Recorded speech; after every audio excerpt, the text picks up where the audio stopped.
My name is Gabrielli. I'm the CEO of Worldview International Foundation.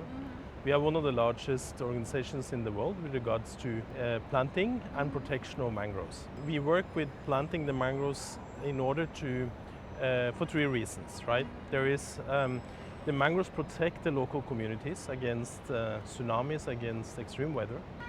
They also give food back to local communities. So we do it for the local communities.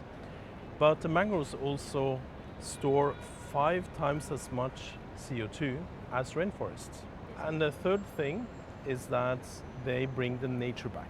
So when we planted our first mangrove in 2015, only 4 years later, in this area in Myanmar, the elephants came back. Oh, that's And when the elephants came back, of course, all the other smaller animals and birds are there. So we are planting the mangroves for local communities, for the carbon storage and the climate, and for nature.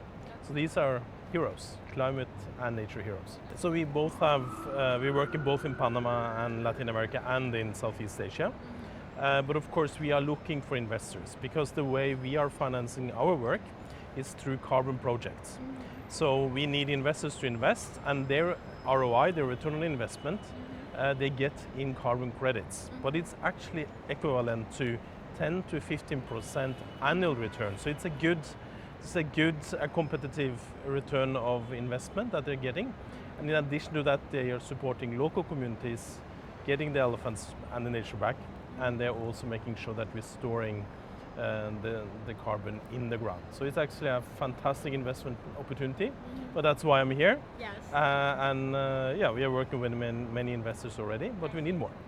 So I think we're living in unprecedented times where we have a lot of challenge at the same time, right?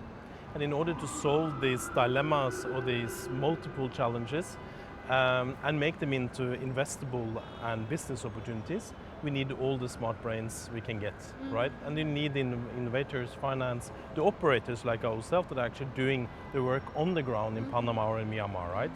And I think this is what is so great about this summit, because it's bringing people together that actually fit together. Very often when I'm in New York for the Climate Week, you go one place and you meet the operators, the reforestation operators doing projects, right? Go to another place, you meet only the investors. So this is bringing everybody together, and it's exactly what we need in these times we're living in. We need to talk across different opinions, but also across the different lines of work.